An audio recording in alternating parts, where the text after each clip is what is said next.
Class 9 ये video आप लोग के लिए रहा फिजिक्स का चैप्टर मोशन मोशन से रिलेटेड बात है।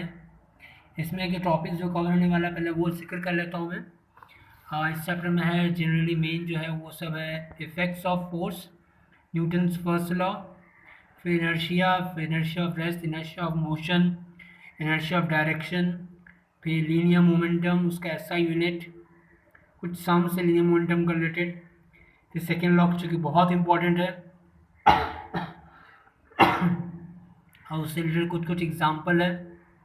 ठीक है, उसके बाद थर्ड लॉ ऑफ मोशन, उसके बाद न्यूटन लॉ ऑफ ग्रेविटेशन, उसका कुछ formula, value of capital G, और फिर है लास्ट में मास और वेट का डिफरेंस। ठीक है, तो स्टार्ट करते हैं फ्रॉम द वेरी बिगिनिंग जो कि है effects of force. Effects of force का मतलब, अच्छा पहले आपको पहले बता दूं फोर्स क्या होता है। ये तो आपको पता है कि what is force. Force is Hindi में कहते हैं बल। फोर्स इज एनी पुश और pull by which you can either stop a moving body, you can move a body at rest, you can change the direction of a moving body, you can change the dimension of moving। बहुत कुछ काम कर सकते हैं हम लोग force से। तो पहले आएगा व्हाट इज फोर्स। तो फोर्स समझ गया तुम लोग। पर मेरा बात फोर्स से नहीं, मेरा मेन जो है वो है इफेक्ट्स ऑफ फोर्स। मैं तुम लोग बताया था अभी इफेक्ट्स ऑफ फोर्स। तो फोर्स से क्या क्या हो सकता है पहले वो बात करते हैं। तो फोर्स से ढेर सारा चीज़ हो सकता है। हो सकता है तुम्हारा क्या हो सकता है, हाँ, you can move a body which is at rest. मैंने कोई बॉडी अगर अगर पड़ा हुआ है उसको तुम चला सकते हो, अगर फोर्स दोगे तो ये मूव करना स्टार्ट कर जाएगा, है ना, ये मूव करना स्टार्ट कर जाएगा। दूसरा बात है, अच्छा मेरे को एक बात याद आ गया, तुम लोग अपना ना अगर स्कूल से कुछ सिलेबस सिलेबस मिला होगा या रूटीन कुछ मिला होगा, टाइम टेबल मिला होगा, कब एग्जाम होगा नहीं होगा, प्लीज़ मेरे को इन्फॉर्म करना। ठीक है, वाया मेल हमको इन्फॉर्म कर देना। ठीक है, मेरे को समझ में नहीं आ रहा कब क्या एग्जाम होगा, क्या सिलेबस होगा, कुछ समझ में नहीं आ रहा अभी हमको फिलहाल। पहले तो पढ़ाता था तो तुम लोग बताते थे, पता चल जाता था, अभी पता नहीं चल रहा है आजकल। ठीक है, तो इफेक्ट्स ऑफ फोर्स में पहले क्या है, जो बॉडी रेस्ट पे उसको मूव करा सकता है, एक इफेक्ट। दूसरा, अगर मूविंग बॉडी है उसको स्टॉप करा सकता है, दूसरा इफेक्ट हो गया। तीसरा इफेक्ट होगा, you can change the direction of a moving body. हाँ, अगर किसी का डायरेक्शन ऐसे जा रहा है, वो ऐसे तुम कुछ अगर ठेल दोगे, कुछ फोर्स ज़्यादा दोगे तो वो डायरेक्शन चेंज कर लेगा अपना, राइट। तो you can change direction, you can change the dimension. Dimension मतलब उसका तुम शेप साइज चेंज कर सकते हो। जैसे मान लो कोई आटा या क्ले था, ठीक है, क्ले वो इतना सा था, अब तुम उसको दबा दबा के उसको छोटा कर दिए। ठीक है, इतना बड़ा था तो दबा दी, छोटा कर दी। तो you can change the dimension also. यहाँ पर मान लो गोल था, उसको चेप्टा करके तो लंबा कर दी। तो you are changing the dimension में तुम शेप साइज को चेंज कर रहे हो। तो these are all the effects of force. बकवास सब आ रहे, तुम लोग कॉमन सेंस से लिख सकते हो। नेक्स्ट बात है न्यूटन्स फर्स्ट लॉ। अब ये सुनना बेहद जरूरी है, तुम लोग को मन में कुछ बात भी आएगा सर ये क्या है न्यूटन्स फर्स्ट लॉ। अब देखो न्यूटन्स फर्स्ट लॉ में क्या है, न्यूटन्स फर्स्ट लॉ जो है वो क्या कहता है, स्टेट ये आएगा तुम लोग का, state Newton's first law and then some examples related. Example में कुछ रीजनिंग क्वेश्चंस आएगा उसके रिलेटेड, उसके बाद कुछ टर्म आएगा इनर्शिया लेके, वो बात करेंगे अभी कुछ देर में। पहले बात करते हैं what is Newton's first law. तो न्यूटन ने क्या किया था, तुम लोग को पता ही वो न्यूटन बहुत सारा आविष्कार किया था, उसमें से एक आविष्कार ये भी था, वो कहा था कि अगर कोई चीज रेस्ट में है तो जिंदगी भर रेस्ट में रहेगा। रेस्ट में समझते हो ना, रुका हुआ रहे, तो जिंदगी भर रेस्ट में रह जाएगा। और अगर वो चीज मोशन में है, हिल रहा है, तो जिंदगी भर में हमेशा के लिए वो मोशन में ही रह जाएगा, अगर कोई एक्सटर्नल फोर्स उस पर एक्ट ना करे तो।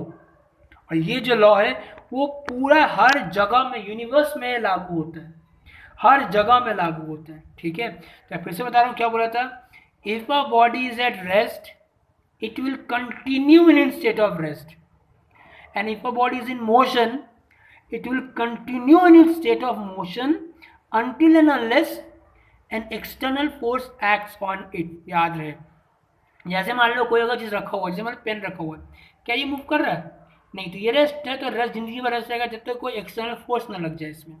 और अगर कोई मोशन में है तो वो मोशन में ही रह जाएगा जब तक कोई एक्सटर्नल फोर्स ना एक्ट करे इस पर। ठीक है। अब बहुत जन का माथा में रेस्ट वाला तो समझ में आ जाता है, बहुत जन को मोशन वाला बात समझ में नहीं आता। सर क्या बोल रहे हैं आप, कोई चीज़ मोशन में है जिंदगी भर थोड़ी मोशन में रहता है, कुछ देर के बाद तो रुक ही जाता है वो। हाँ बात तुम्हारा सही है, वो रुक जाता है, पर रुकता क्यों है कि कोई ना कोई एक अपोजिंग फोर्स है जो उसको रोकता रहता है, चाहे वो ज़मीन हो, चाहे हवा का फोर्स हो, या कोई ना कोई एयर मॉलिक्यूल्स हो, कोई ना कोई चीज़ है जो उसको रोक रहा है, या फ्रिक्शन मेनली वो सब रोक रहा है उसको। अगर वो सारा चीज़ हट जाए, वो अगर चला तो ज़िंदगी भर चलता रहेगा। जैसे होता है स्पेस में, अगर स्पेस में कोई चीज़ छोड़ दिया जाए वो रुकने वाला ही नहीं है, वो ज़िंदगी भर चलते रहेगा चलते रहेगा चलते रहेगा चलते रहेगा, वो सब रुकने वाला नहीं। तो न्यूटन यही बताया था, ये जो बताया था वो पूरा यूनिवर्स में सारा सोच समझ के बताया था कि अगर कोई चीज़ रेस्ट में है ज़िंदगी भर रेस्ट में रहेगा, अगर कोई मोशन में है ज़िंदगी भर मोशन में रहेगा, अनटिल एंड अनलेस कोई एक्सटर्नल फोर्स उस पर एक्ट ना करे। समझ में आ गया? बहुत लोगों की बहुत कन्फ्यूजन रहता है न्यूटन का फर्स्ट लॉ है क्या। प्लीज़ अपने अपने से जो है, ठीक है, तुम लोग दोस्तों को भी शेयर कर लेना, उन लोगों को पता चल जाए क्या है नहीं, ठीक है। तो न्यूटन फर्स्ट लॉ हम लोग खत्म कर दिए। अब न्यूटन फर्स्ट लॉ से एक रिलेटेड टर्म आया है इनर्शिया, इसी का बात है। अब ये क्या है तुम लोग जानते हो, ये वाला बात अभी बताया। ये एक टेंडेंसी है बॉडी का। टेंडेंसी मतलब जैसे बरकरार रखने का। जैसे अगर कोई रेस्ट में है तो बॉडी का एक टेंडेंसी होता है कि वो रेस्ट में ही रहे, ठीक है। अगर वो मोशन में है तो बॉडी का टेंडेंसी कि मोशन में ही रहे। ये जो टेंडेंसी है उसे कहते हैं हम लोग इनर्शिया। इसी से निकला हुआ ये चीज़, तो ठीक है, तो ये कुछ अलग नहीं है, समझना वही चीज़ है, ठीक है। तो अगर ऐसे पूछा जाएगा inertia is what is inertia, तो ये वर्ड है तो डालना जरूर, टेंडेंसी वर्ड जरूर डालना, ठीक है। तो tendency of a body to continue in its state of या तो रेस्ट या फिर motion until unless some external force and action. देखो उसकी ऐसे ही डेफिनेशन उसका आ गया, बस ये टेंडेंसी का बात है। Tendency of a body to continue, जो टेंडेंसी है बरकरार रखना चाहता है, जो इसे कहते हैं इनर्शिया, ठीक है। अब ऐसे इनर्शिया ऑफ रेस्ट होता है, इनर्शिया ऑफ मोशन भी होता है, अभी नया है इनर्शिया ऑफ डायरेक्शन, वो भी होता है। तो इनर्शिया ऑफ रेस्ट क्या होता है, तो मैं अभी इनर्शिया में आंसर में क्या बोला था, tendency of a body to continue in its state of rest और मोशन से बोला था। अब जब इनर्शिया ऑफ रेस्ट बोला जाएगा तो तुम सिर्फ tendency of a body to continue in its state of rest, सिर्फ रेस्ट वाला बात बोलोगे तो हो गया इनर्शिया ऑफ रेस्ट। शायद फिर से कोई तूफान वूफान आने वाला है, नाम सुनने में आया निसर्ग बोल के, फिर से तूफान कुछ आने वाला है। उतना खतरनाक नहीं है पर है, फिर से आएगा, शायद ट्यूसडे वेडनेसडे थर्सडे तक में आएगा। संकट में संकट आए जा रहे हैं भगवान, कब से हम लोग क्या होगा हम लोग का। देखो आज याद रखना तुम लोग, जो लोग से हो सके मेरे को सिलेबस सेंड कर देना थोड़ा, ठीक है, या टाइम टेबल रूटीन जो भी है स्कूल से मिल रहा है मेरे को ज़रूर सेंड करना, ठीक है, या फ़ोन करके बता देना कि क्या कब होने वाला है, ठीक है। तो इनर्शिया हम समझ गए, इनर्शिया ऑफ रेस्ट समझा दिया, tendency of body to continue in state of rest. Inertia of motion वैसे है, इनर्शिया ऑफ मोशन क्या होता है, सबसे पहले इनर्शिया ऑफ रेस्ट का एग्जाम्पल कुछ कर लेते हैं हम लोग। सुन रहे हो ना आवाज़ सब, इनर्शिया ऑफ रेस्ट का कुछ एग्जांपल सुन लेते हैं। जैसे कि अगर कोई, चलो हम लोग ना ग्लास लेते हैं, ग्लास, ठीक है, और ग्लास पे हम लोग क्या करते हैं ना, एक तो कार्डबोर्ड रखते हैं और कार्डबोर्ड पर कॉइन रखते हैं, ठीक है। अब अगर मैं ना झटके से बहुत स्पीड में कार्डबोर्ड को हटा लूँ ना, बड़ी झटके से, वेरी फ्रैक्शन सेकंड, जैसे मान लो कोई जैसे कैरम में नहीं खेलते हम लोग, टाक से मार दें, वैसे भी उसको सब मार दे, देखना ये जो कॉइन है ना ये वहीं का वहीं रह जाएगा, ये कार्ड के साथ नहीं फैलेगा। जब कार्ड मार रहे तो उसको भी तो जाना चाहिए, नहीं, ये वहीं का वहीं रहेगा, दैट्स वाई ये नीचे गिर जाएगा, टन टन टन ऐसे गिर जाएगा, ठीक है। तो ये हुआ क्यों, ये अपनी जगह से हिला क्यों नहीं, वो अपनी जगह से अपनी जगह क्यों रह गया, ये आगे क्यों नहीं बढ़ गया, ये क्यों हुआ, क्योंकि ये इनर्शिया ऑफ रेस्ट फॉलो कर रहा था। इनर्शिया ऑफ रेस्ट याद है ना, अगर कोई बॉडी रेस्ट में है तो वो जिंदगी भर ट्राई करेगा रेस्ट में रहने का, तो वो रेस्ट में रहने का कोशिश कर रहा था। समझ में आया? ऐसा ढेर सारा एग्जाम्पल है, दोनों बुक में देखना, ठीक है। वैसे एक और एग्जाम्पल बताता हूँ, जैसे कपड़ा झाड़ने का, जब हम लोग कपड़ा पसारते हैं ना, जब कपड़ा जो सुखाते हैं, सुखाने टाइम में रस्सी में जब डालते हैं उससे पहले एक बार झाड़ देते हैं, ठीक है। तो झाड़ते जब है होता क्या, जो पानी का जो मॉलिक्यूल्स होता है जो लगा हुआ रहता है, तो झाड़ने से ना वो सब पानी का सब छिटक के निकल जाता है। ये क्यों होता है, क्योंकि पानी का मॉलिक्यूल्स अभी भी क्या करता है, वो अपने रेस्ट में रहना चाहता है, ठीक है। तो हम लोग क्या करते हैं, कपड़ा को टान लेते हैं। अब कहाँ पानी का मतलब जाएगा जाएगा कहाँ, वो नीचे में चला जाता है, समझ में नीचे गिर जाता है। तो इस तरह से होता है। वैसे मैट को जब झाड़ते हैं, छड़ाक से झाड़ते हैं, ऐसे ऐसे लेके सड़ाक से झाड़ते हैं, तो जो जो पार्टिकल्स है वो वहीं का वहीं रह जाते हैं, बाद में हम लोग हटा लेते हैं। समझ में आ रहा बात। These are all example of inertia of rest. पहले क्लास में भी होगा तुम लोग का ये सब चीज़ है। वैसे इनर्शिया ऑफ मोशन है। अब इनर्शिया ऑफ मोशन क्या, tendency of body to continue state of motion. ठीक है। इसके एग्जाम्पल क्या है, जैसे मान लो अगर तुम, हाँ, जैसे अगर तुम गाड़ी में चल रहे हो, गाड़ी में चल रहे हो, तुम बैठे हो गाड़ी में, अचानक गाड़ी में ब्रेक मार देता है, तो होता है क्या, तुम आगे भाग जाते हो। तो ये आगे क्यों भाग जा रहे हो, क्योंकि तुम्हारा बॉडी अभी भी मोशन में होना चाहता है। ठीक है। पर गाड़ी रुक गई, तुम मोशन में अभी भी रहना चाहते हो, इनर्शिया अभी भी टेंडेंसी है बॉडी का कि मोशन में रहे, इसलिए तुम आगे बढ़ जाते हो। इधर और भी एग्जांपल्स है, जैसे मान लो अगर तुम रेस में दौड़ रहे हो, दौड़ते दौड़ते दौड़ते भयंकर में दौड़ रहे हो, दौड़ते दौड़ते दौड़ते फिनिशिंग लाइन आ गया। जैसे फिनिशिंग लाइन या तुम क्या सडन ब्रेक मार सकते हो, नहीं मार सकते हो। तुम देखोगे तुम फिर आगे जैसे फिनिशिंग लाइन आ भी गया तो भी थोड़ा देर दौड़ते दौड़ते दौड़ते रह जाते हो। ये हो क्यों रहा है, ये इनर्शिया कहलाता है, कि वो अभी भी टेंडेंसी बॉडी का है कि मोशन है, तो मोशन में तुम्हारा बॉडी क्या है, रुक जा, पर रुक नहीं पाएगा, बिकॉज ऑफ तुम इनर्शिया गेन कर चुके हो। समझ में आया बात। हाँ, चलो समझ में आ गया होगा सर इनर्शिया ऑफ मोशन क्या होता है। ऐसा बहुत चीज़, जैसे मान लो पंखा चल रहा, पंखा बहुत स्पीड चल रहा चल रहा चल रहा चल रहा, अचानक तुम रोक दिए, तुम स्विच ऑफ कर दियो, तुम्हारा अभी इलेक्ट्रिसिटी बंद हो गया, ये पंखा भी नाच रहा है, ये क्यों हो रहा है, because of inertia of motion. समझ में आ गया बात। तो मैं एग्जाम्पल बता दी इनर्शिया ऑफ मोशन।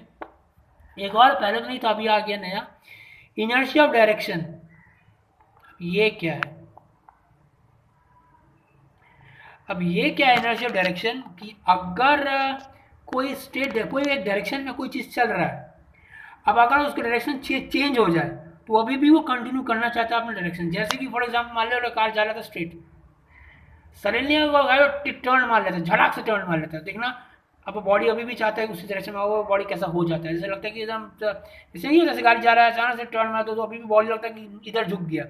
इधर झुक क्यों रहा है, क्योंकि अभी वो स्ट्रेट डायरेक्शन को फॉलो करने की कोशिश कर रहा है। समझ में आ गया। भले गाड़ी टेढ़ा हो गया, गाड़ी मुड़ गया, लेकिन ये अभी भी कंटिन्यू करना चाहता है वही डायरेक्शन, इसीलिए थोड़ा हम लोग झुक जाते उस तरफ। समझ गया ना। मूविंग कार में जनरली देखोगे ऐसा होता है। This energy of direction example देखना अच्छे से समझ में आएगा और अच्छे से। तो चलो हम लोग का फर्स्ट लॉ बता चुके, inertia of motion, inertia direction बता चुके, एग्जांपल बता चुके। अब हम लोग बात करते हैं मोमेंटम के बारे में। ये मोमेंटम क्या होता है आप समझो अच्छे से। मोमेंटम जो टॉपिक है वो है मोमेंटम।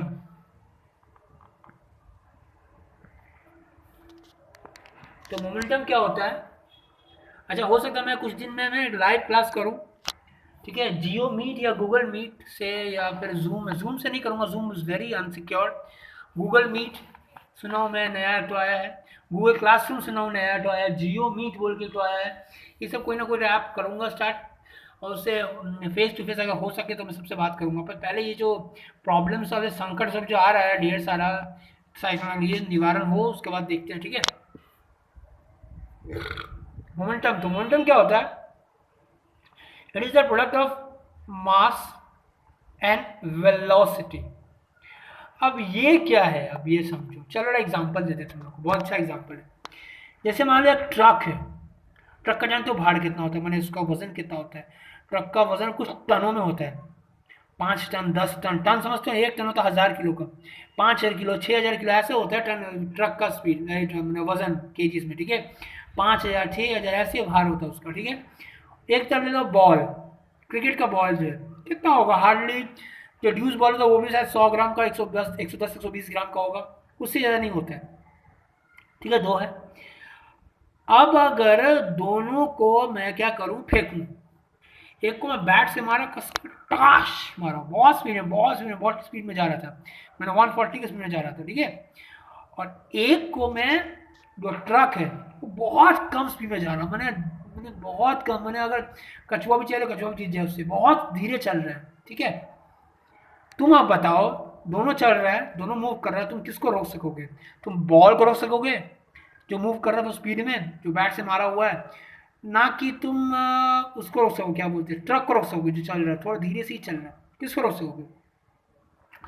तो आंसर विल भी तुम बॉल को रोक सकोगे। तो बोलोगे ऐसा क्यों हुआ, देखो हुआ क्या, क्योंकि बॉल का जो मोमेंटम है ना वो कम है, भले ही बहुत भयंकर स्पीड में है, वो भी चोट लगेगा उससे भी, लेकिन ट्रक को रोकना इम्पॉसिबल है। वैसे क्यों? क्योंकि ट्रक का मोमेंटम बहुत ज़्यादा है। जैसे मान लो मास ट्रक का कितना देखो, उसका 5000 किलो, उसका वेलोसिटी मान लो 1 का स्पीड चल रहा है, तो 5000 इंटू 1 1000, 5000 वोल्ट। जबकि जो बॉल था वो 100 ग्राम था, 100 ग्राम मैंने 100 बाई 1000 हो जाएगा किलो, ये किलो के हिसाब से था। और स्पीड में चल रहा मान लो कितना भी चल रहा है, मान लो 100 की स्पीड चल रहा है, तो 100 काटाकुटी करने में ईजी होगा। अब तुम काटाकुटी करोगे ना तो देखो क्या आया, 10 आया। तो इसका देखो क्या है, इसका देखो क्या है, मोमेंटम किसका ज़्यादा है, इसका ज़्यादा, ट्रक का। तो इसीलिए ट्रक रोकना बहुत हार्ड है, बॉल रोकना बहुत बहुत ज़्यादा ईजी है, भले कितना भी स्पीड में चले।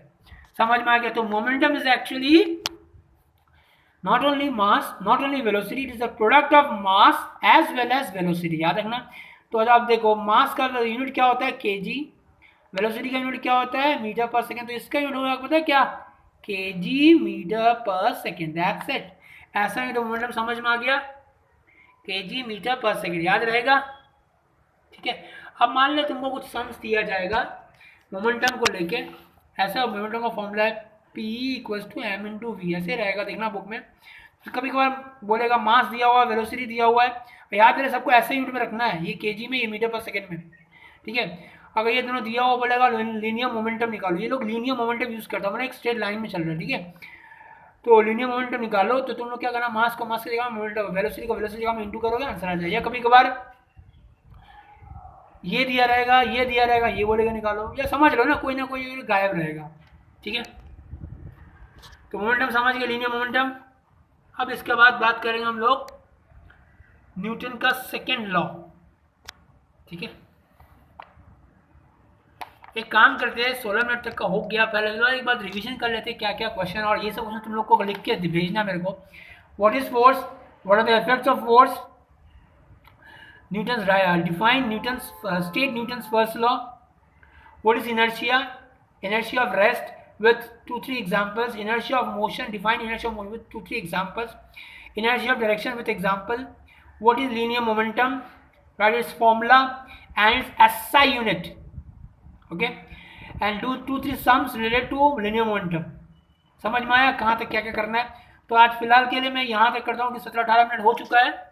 इसके बाद नेक्स्ट दिन मैं करूँगा second law, third law, law of gravitation, और से फॉर्मूला। फिलहाल ये जो मैं क्वेश्चन अभी दिया हूँ इसको अच्छे से करना और करके मेरे को जल्दी सेंड करना, ठीक है। मैं जानता हूँ अभी भी बहुत जन को नेटवर्क का प्रॉब्लम, इलेक्ट्रिसिटी का प्रॉब्लम अभी भी चल रहा है कैलकाटा में। जो नहीं भेज सकता कोई प्रॉब्लम नहीं उसके लिए, पर जो भेज सकता है उसको भेज देना, ठीक है। और जिसे किसी को फीस देना हो तो मेरे को इन्फॉर्म कर देना, मैं आके ले लूँगा उसको, ठीक है। ठीक है, मेरे को इन्फॉर्म कर देना, मेरा नंबर सबके पास होगा ही, या मेरे को मेल कर देना, मेरा मेल एड्रेस जो लोग जानते हो मैं फिर से लिख दे रहा हूँ। इट्स PU स्मॉल में है सर, ठीक है, PUNITASHA992@gmail.com, ठीक है, punitashah992@gmail.com, ठीक है। जिसको फीस देना हो मेरे को वो मेरे को इन्फॉर्म कर सकता हूँ, मैं आके ले लूँगा उससे फीस, ठीक है। आके अपने उसको घर से ही मैं ले लूँगा, टेंशन नहीं। या मैं कोई मोड़ पे खड़ा रहूँगा, जैसे मान लो देवदत्त का जहाँ पे उससे नियरेस्ट मोड़ होगा वहाँ तक बात कर लेंगे फ़ोन से, उसको आके मैं कलेक्ट कर लूँगा, ठीक है। चलो कोई बात नहीं है। और ये पढ़ना अच्छे से, और मेरे को सबसे इंपॉर्टेंट चीज़ें सबको ना ये शेयर करना अपने दोस्तों को।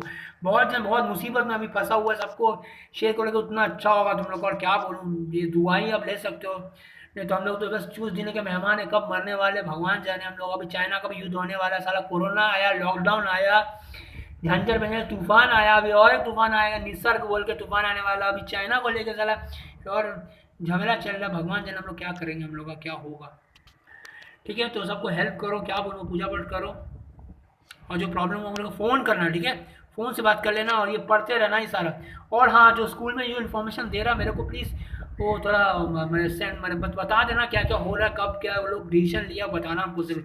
मैं लेकिन पढ़ाई करते रहूँगा, बता रहा हूँ, मैं पढ़ाना नहीं छोड़ूंगा। ऐसे करने से क्या, मेरा ना चल रहा अभी भी, ये सिलेबस खत्म होते जा रहा है, और मेरा जाम नहीं होगा। बाद में जो बचेगा, जो थोड़ा बहुत डाउट रहेगा वो चुटकियों में खत्म हो जाएगा, टेंशन नहीं, ठीक है। बाय।